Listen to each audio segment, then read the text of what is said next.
She's one of the most powerful women in the world. The leader of 160 million people and one of the world's most impoverished countries. In interviews, she's strong-willed and feisty. That's true. But today we'll see a different side to her. A daughter still mourning her beloved father. I have to fulfill my father's unfinished job. My guest today is Sheikh Hasina, the Prime Minister of Bangladesh. Cheers. Thank you.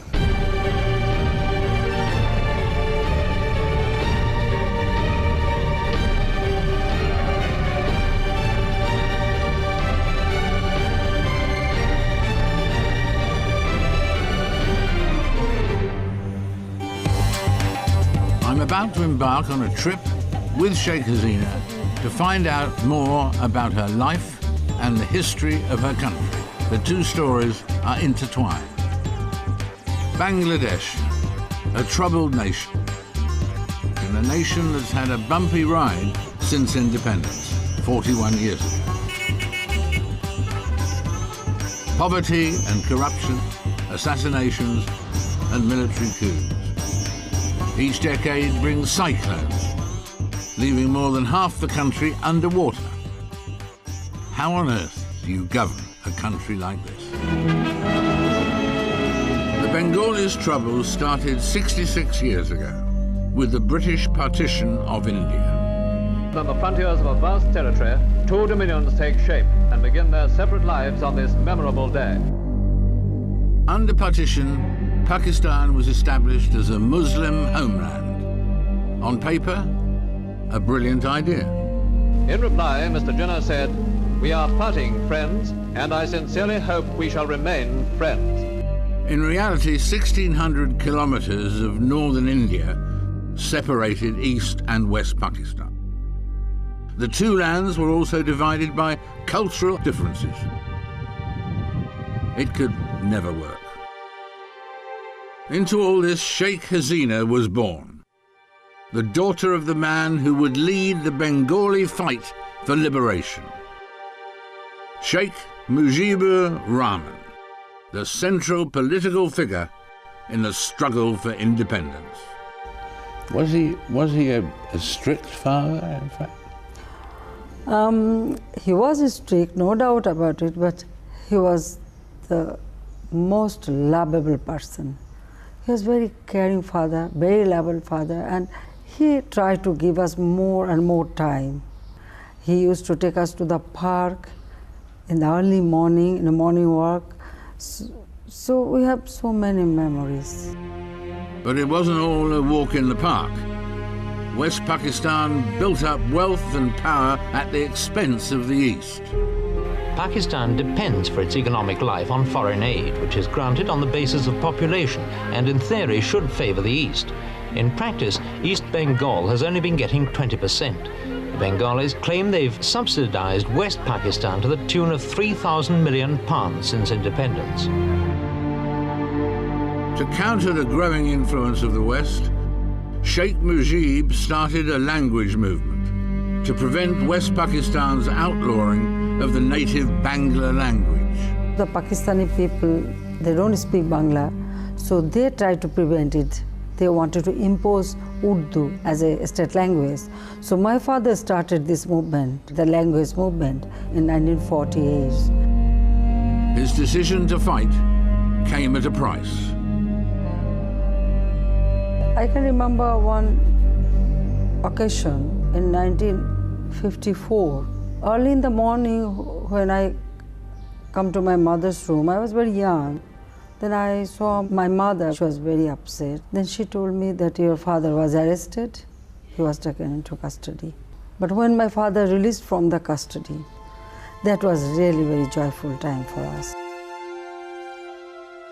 During our childhood, mostly we stayed in the village with my grandparents. That day we couldn't understand anything. We're heading to Sheikh Hasina's grandparents' house. Getting to and from the village is easy for a prime minister, but for a young girl with a protective grandmother, it was very different. I was not allowed to go to the school. Why not? Because she was afraid.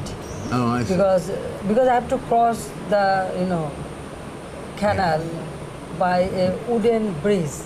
She was very much afraid that if I just cross this wooden bridge, I may fall in the river. My father was in jail, so if anything happened to us, so she was very protective. What are your memories particularly of your mother? Well, my mother was a wonderful lady, She sacrificed a lot. My mother never complained anything. She used to look after the whole entire family affairs. Yeah. Our education, household, even my grandparents, they are very old. So she used to support him. In absence of my father, she used to look after the party and how the movement is launched, everything she used to take care. Oh, really? But I learned from my father as well as my mother how to organize political party, how to organize a movement, how to support the movement. Politically, she was very, mature, and she worked very hard. But Sheikh Mujib's crucial role against the West made him a marked man. He realized he might be sacrificing his life. What he was doing was dangerous, yes. He never thought about himself, only for people, how he can ensure or free people from this exploitation, oppression. That's why, for the sake of the people, he always take, any kind of steps which was dangerous for him, but he never bothered for that. He was always ready to sacrifice his life for the sake of people. I can tell you one thing. Nobody should play with the fire. In the 60s, tension increased further between the haves of West Pakistan and the have-nots of East Pakistan. Sheikh Mujib dreamt of independence, and he carried his people with him. Rebellion was bubbling. At that time, we were so excited about what was going to happen. There was hope in the air, we were jubilant, we were going to get independence. Huge rallies in Dhaka's Ramna Park attracted hundreds of thousands of supporters. Everyone was in the streets, so you were there right in the middle, and that was the time when, unquestioningly, we all rooted for Mujib. This was the man who was going to give us liberation. Bengalis demonstrated in no uncertain manner that their allegiance now belonged to Mujib. He became the symbolic inspiration of the spirit of independence from 69 to 71. Sheikh Mujibur Rahman is the man at the center of the crisis now threatening to split Pakistan apart. In West Pakistan, he is disliked, mistrusted, even hated. But here among the Bengalis of East Pakistan, he is idolized. I remember walking back from there feeling so elated we were going to have this land of our own. An extraordinary result in the 1970 Pakistan general election meant events were soon to come to a head. In the general elections last December, the Sheikh's Awami League swept the board, capturing all but 2 of East Pakistan's seats in the Constituent Assembly and thus gaining an overall national majority. Suddenly the East could rule the West. But Pakistan's President Yahya Khan would have none of it and refused to accept the result. When Pakistani people didn't, hand over power, actually that was the clarion call to the people of Bangladesh to free the country. Sheikh Mujib took up the call. And then he made historic broadcasts. If we take our machines. In Dhaka yesterday, Rahman, who has long fought for self-government for East Pakistan, addressed a rally of as follows.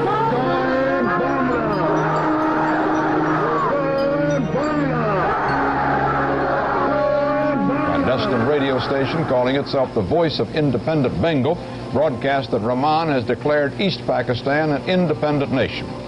You remember those days? Yes, of course I remember. Yes. On 25th March in 1971, it was spread out all over the country.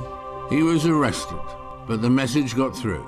On behalf of our great national leader, the Supreme Commander of Bangladesh, Sheikh Mujibur Rahman, do hereby proclaim the independence of Bangladesh. The key sentences in that wireless message was like this: from today, Bangladesh is independent. But the euphoria didn't last long. West Pakistan stamped down on the east. The war started immediate after the declaration. The war was to be one of the most brutal of recent times. We were attacked. The Pakistani occupation forces started off the worst ever genocide in the history of the world. 90,000 Pakistan troops poured in, attacking people unprepared for war. There was a newspaper which was pro-Army League, and there were flamethrowers. This place had been set alight, people were running out, we could hear the screams. They were running into a wall of machine gun fire. They went on killing spree of innocent, unarmed Bengalis. And when they retreated, they burnt all the houses of the innocent peoples, innocent Bengali peoples, and killed brutally. They killed people. They burned their houses. They looted it. Miles and miles after miles of human habitation were burnt down, and women were raped, children were killed. Everywhere there was dead body. I have seen in my own eyes. People have spoken of the fact that there was a genocide of 3 million people and so on. Other people, and Pakistan is among them, obviously have said it was fewer, it was 200,000 or 300,000. Each and every family, they suffered. Someone from their family, nearest and dearest one, been killed. And not only that, they killed our teachers, doctors, engineers, all type of people, so that we cannot run country in future. All the intellectuals, they killed. So I don't understand how people want to reduce the number. It's absolutely correct, the number declared, it is absolutely correct. This was Dhaka, the capital of East Pakistan, a few days after the army had moved in to crush the Bangladesh secession. Eyewitnesses said 24 entire blocks of the city had been flattened and as many as 6,000 inhabitants killed. Here in the courtyard of one villa, an old man and his family, 3 women and their babies, were bayoneted to death. It's a horrible picture. You cannot, now you can see how genocide took place, how people been killed. Entire family was assassinated. On December the 3rd, 1971, India intervened on the side of the beleaguered Bengalis. Their forces routed those of West Pakistan, and just 13 days later... Watch it, this one's going! West Pakistan surrendered. After 2 weeks' bitter fighting and bloodshed, what was East Pakistan could now become the new nation of Bangladesh. Weeks later, Sheikh Mujib was freed to lead his country. And of course it was to talk to Sheikh Mujib that I came here.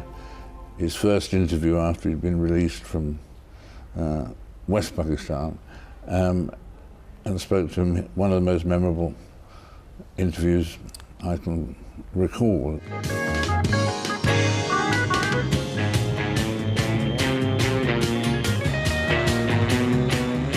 It is so good to see you.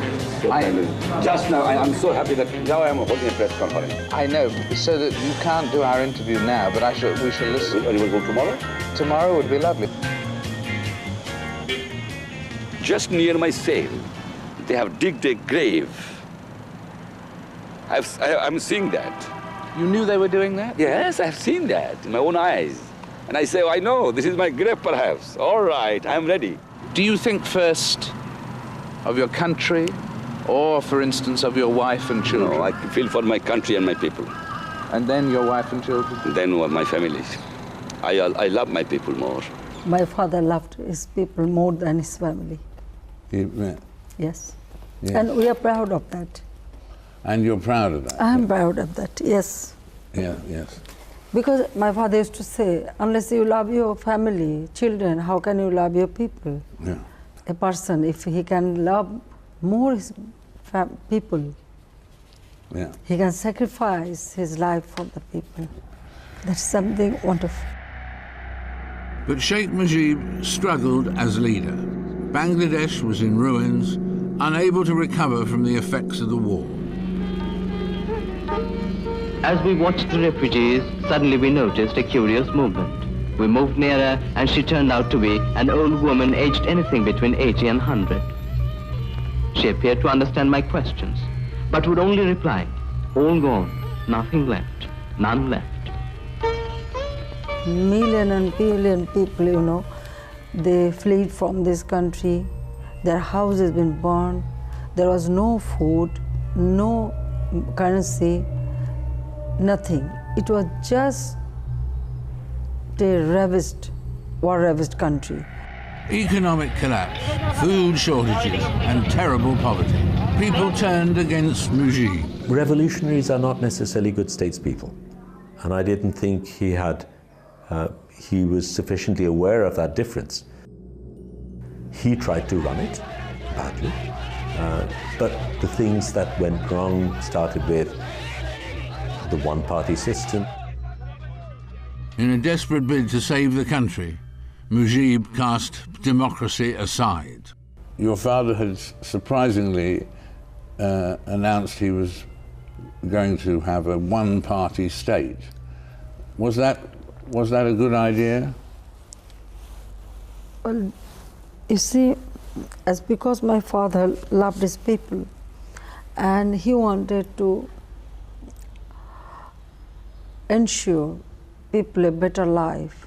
That time, he thought that he should take some steps so that he can recover the economic situation very quickly and rebuild this country.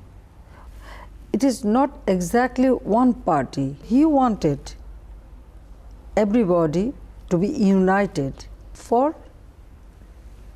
development of the country. I asked this question to my father.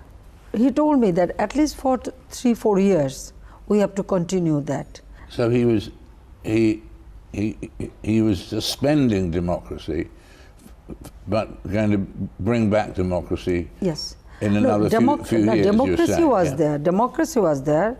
He wanted to bring back parliamentary system of democracy after 3 years. In the early hours of August the 15th, 1975, Sheikh Hasina's life was to change forever. You were in Germany at that time, weren't you? That's true. With your sister. Yes. How did you get the news? In the early morning, a phone call rang. I don't know, that day, that phone, still I feel the horrible sound I heard. We were staying with our ambassador, the ambassador's house. So ambassador himself, pick up the phone. Then he didn't say anything. He said that you call your husband. Then I said, why? You can tell me. He said, no, please wake him up. Then I wake him up. He went there, and then he told him that there was a coup in Bangladesh. A group of rebel army officers had taken matters into their own hands. Still, we didn't know what really happened. Because the television, it was in German language, so we couldn't understand much. The officers burst into Sheikh Mujib's house in the middle of the night. They went from room to room, on a killing spree. My feeling was that then nobody is there. Perhaps we lost everybody. The same day, our ambassador, he took me to his room, he has his wife. Then he told me that what happened, everybody was assassinated. They slaughtered everybody in the house.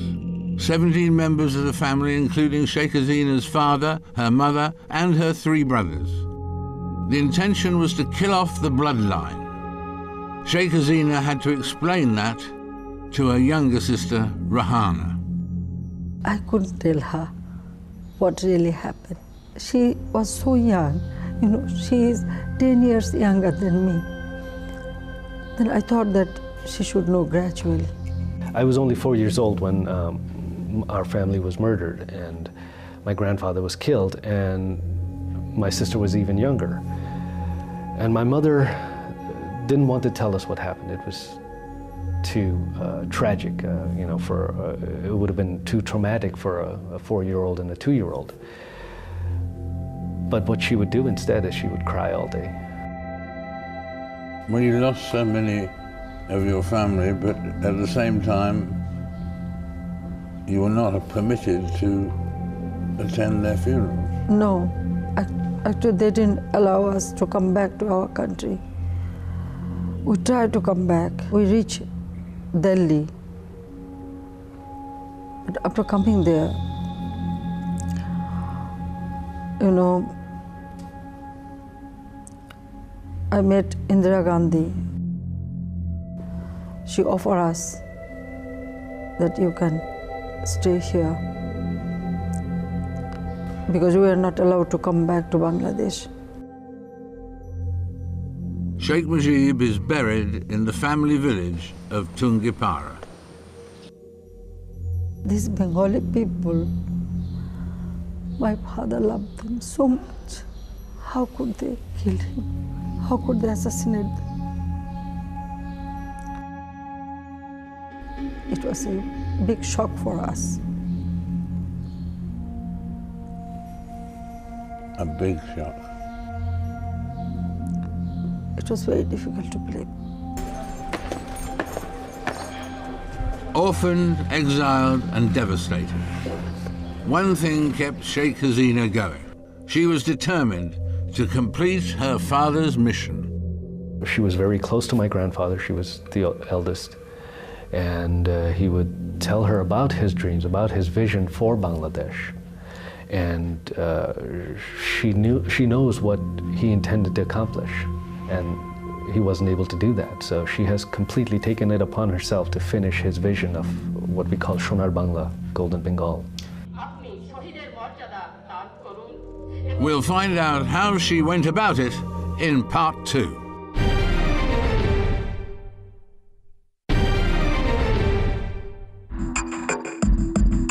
I've come to Bangladesh to meet the Prime Minister, Sheikh Hasina. And so this is the centre of the community here, in a way.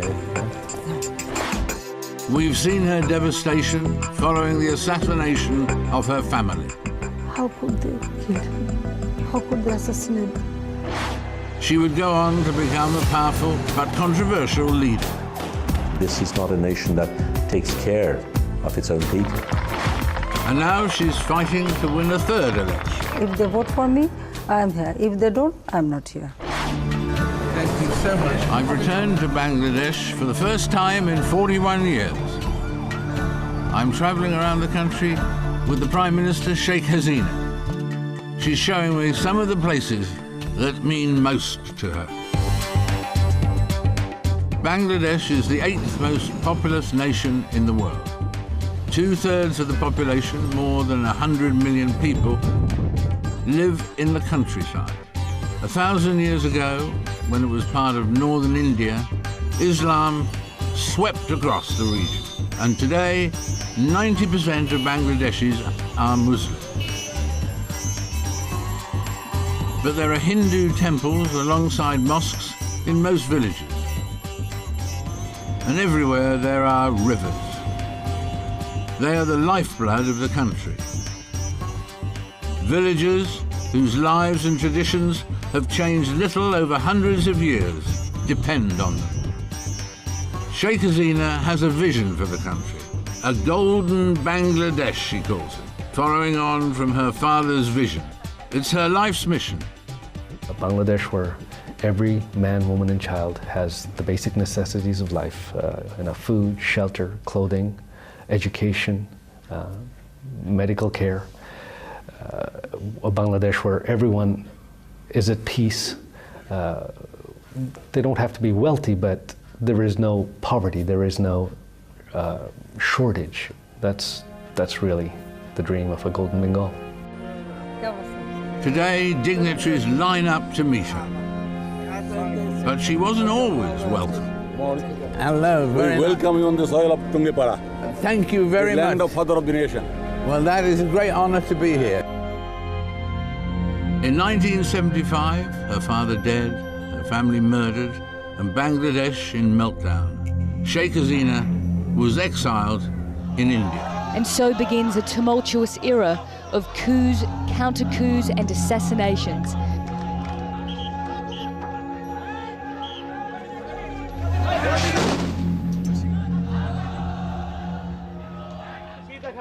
After 75, about 18 coup d'etat took place in our country. So there was no democracy at all.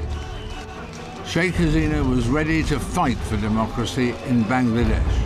And in 1981, she brought her family home. They thought that nobody from this blood will come back and take, the initiative. But I came back here, took the challenge. My children were very young. It was very difficult to come back, and the then government tried to prevent me so that I shouldn't come back. But I decided to return, come back, and to work for democracy. When she first moved back to Bangladesh, it was a very scary place to be.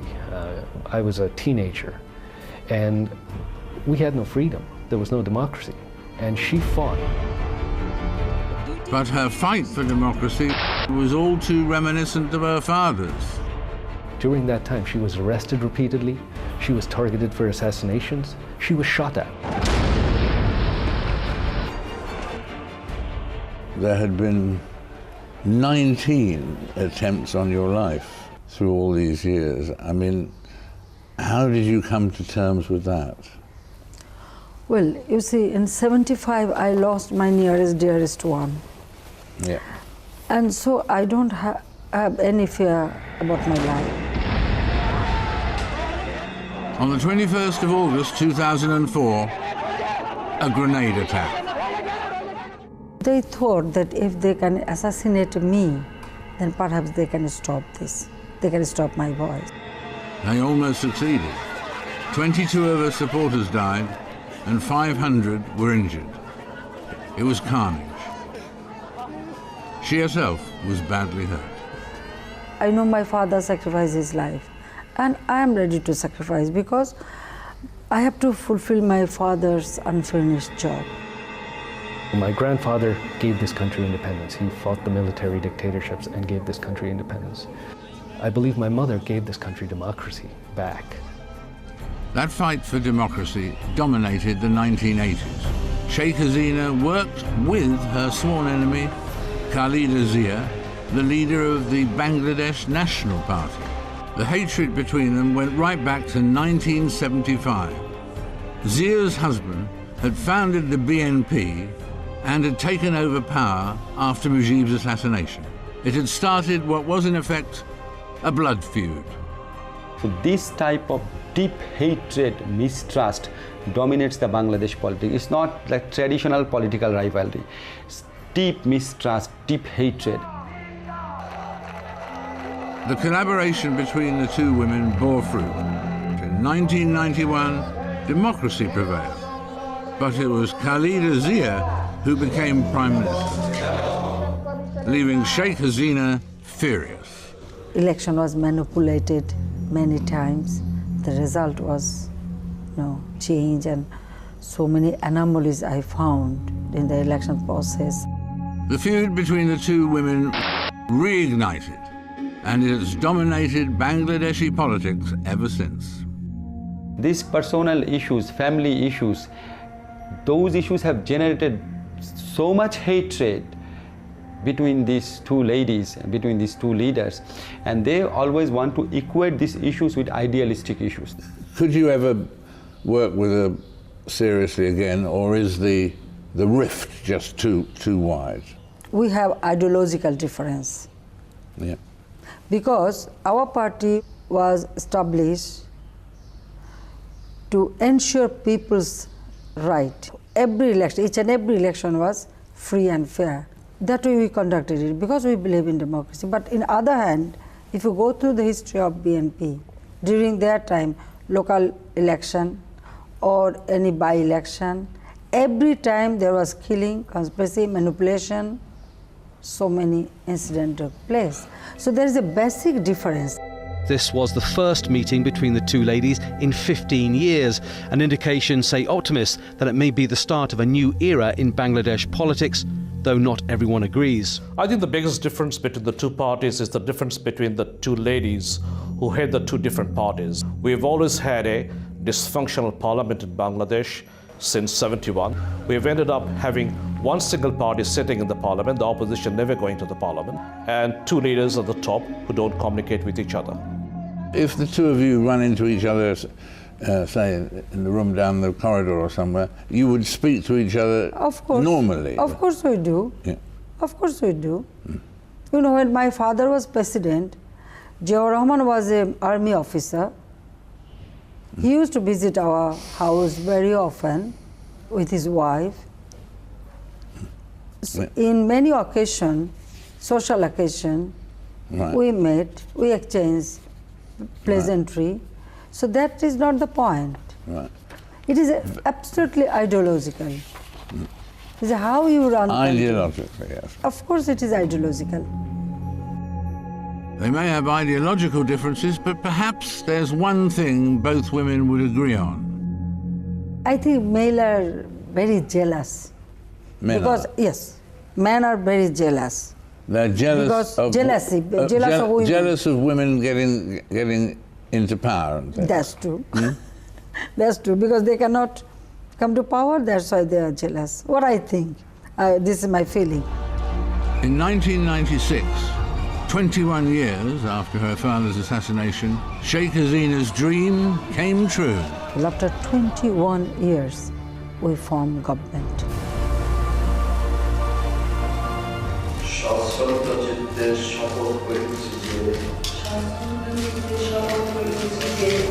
জনগণের ভোটের অধিকার প্রতিষ্ঠিত হয়েছে, সেজন্যই আমি আনন্দিত।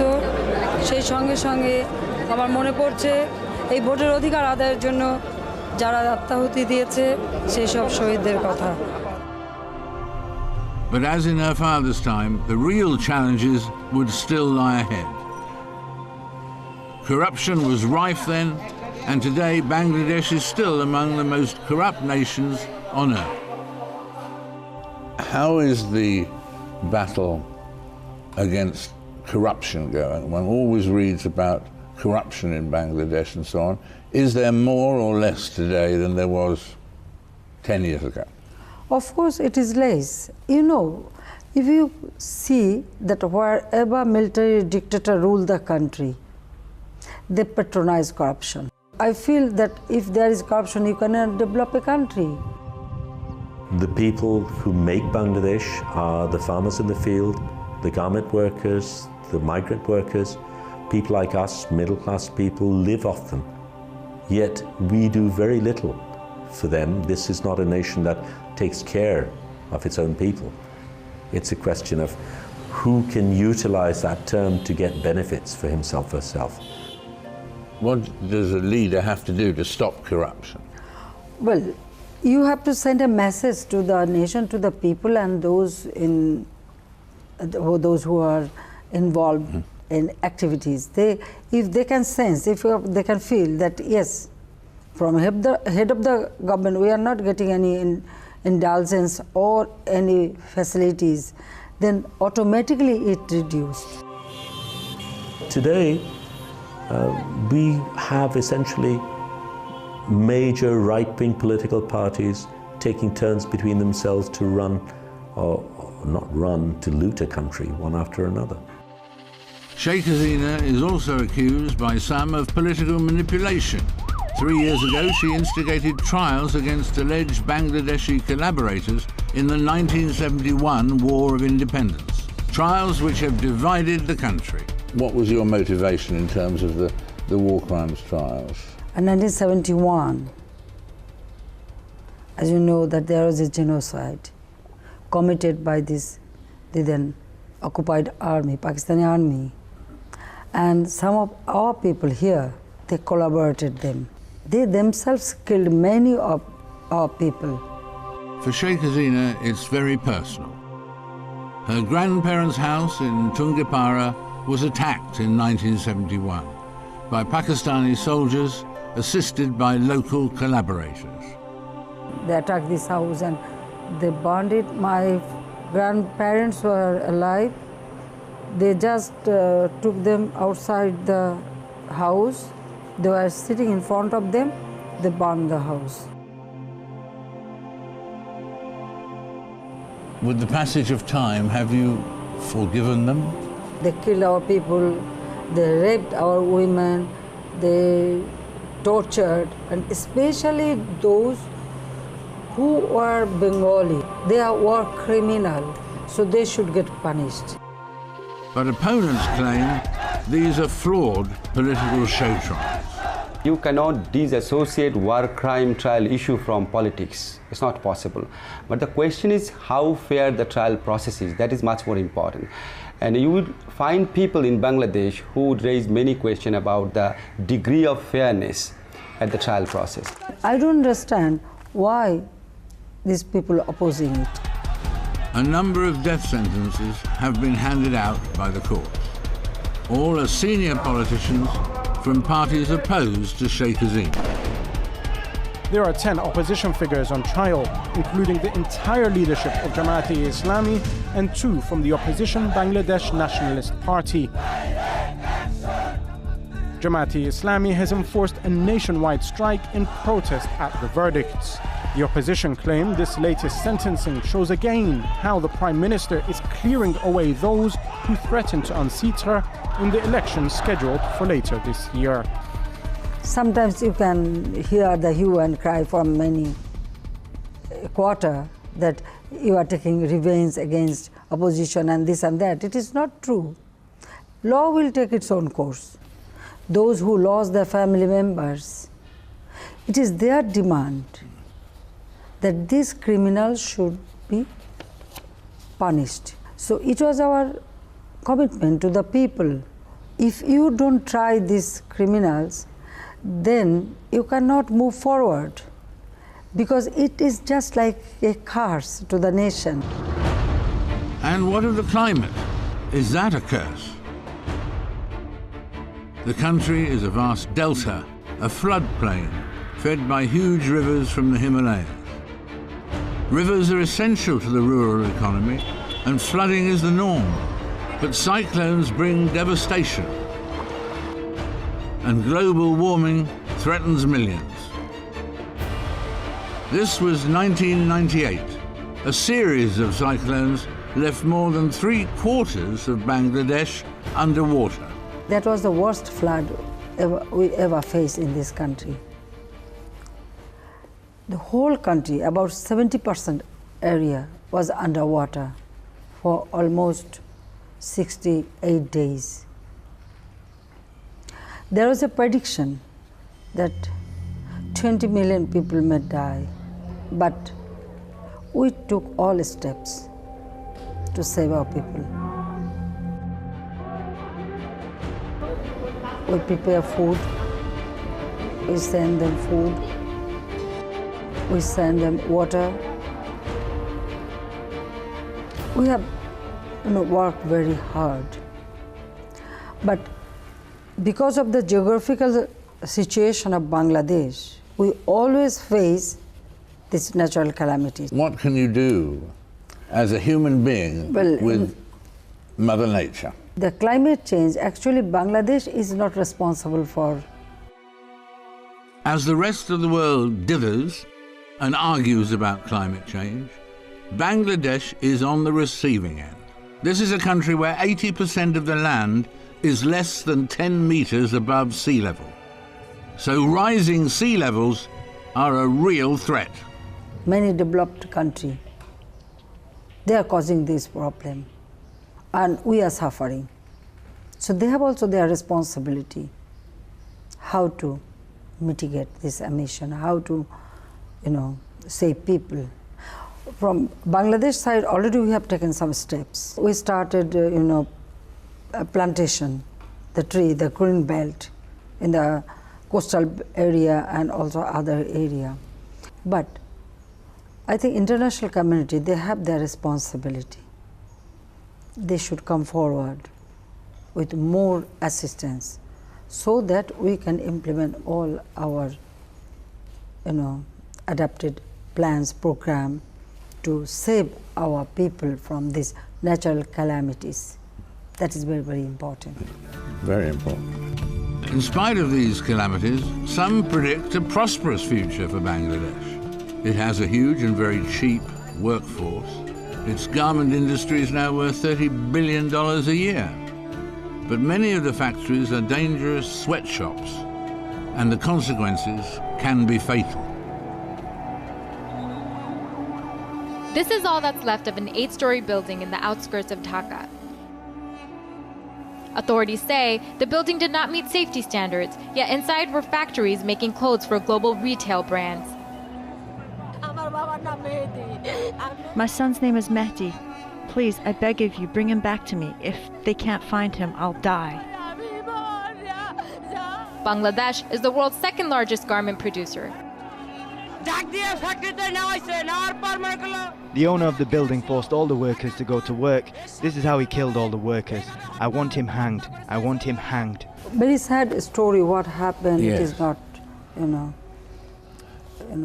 we cannot accept it, because previous day it was identified that there is some crack in the building, and our law enforcement agencies and the local administration, they asked all the workers to come out from the building, and they stopped that you shouldn't, go there. So next day, they engaged that one from our engineering university.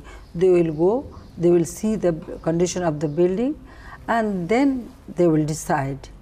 Unfortunate thing happened that some of the owners and their representatives, administrative officers, they forced these garments workers to enter the building, and then it was collapsed. These poor people, they have come from village to make their fortune. Unfortunately, they lost their life. There's a stench of dead bodies here, and rescuers have called off their search for survivors. Many of Bangladesh's garment factories are owned by the country's MPs and wealthy supporters of Sheikh Hasina. Could she or others have done more? Who do you blame for this? The people who run the factories, or perhaps the customers in Britain or America? Should they have insisted on better conditions for the workers here? I feel that the responsibility lies with everybody. Everybody? Everybody. Because the buyer, if they can increase the price of the garment, then they can establish proper building. I feel it is a wake-up call for everybody. Now the owner of the factory or the buyer or everybody, now they will be cautious in the future. The immediate future for Bangladesh is a general election. In the volatile politics here, only one thing is certain. Tempers will fray, protesters will take to the streets, and quite possibly worse. This was 8 years ago, in the lead up to the election. A black day. Can you imagine that one day, it was 2005, 17th August, one day within half an hour, all over Bangladesh, our 63 districts, 500 bomb blasted. In Dhaka city, about 35 places bomb blasted. Yes. That was our situation. An extremist group demanding an Islamic government used the tactics of terror. In the past 10 years or so, we've seen a lot of violence committed, especially by the fundamentalists. That is the one thing that probably worries her the most. The loss of life, this violence. But after more than 2 decades of the same two parties and the same two leaders, even moderate voices are now calling for political change. There is definite demand for new political leadership or third political forces. But the supply line is weak. The problem lies there. But demand is definitely there in the society. Prime Minister, there's a general election coming at the end of this year, beginning of next year. I'm assuming that, of course, you will run again in that election and expect to win again. It totally depends on people. I am serving them, they elected me, so I am here as a Prime Minister. Next election will be absolutely free, fair. If people are satisfied, if they voted for me, I will come. If they vote for me, I am here. If they don't, I am not here. But I want to establish that their voting right, their constitutional right must be established, and they get all chance to vote freely and fairly and choose their own government. I've really enjoyed this second visit to Bangladesh, and I think I better not wait 41 years. For my next one, I might not be at my best then, perhaps. But thank you so much. It's been a joy and a delight to be here. I'm really happy that after 42 years, you are again in Bangladesh and again in the same house. Yes, we look forward to the next installment. Thank you very much indeed. Thank you.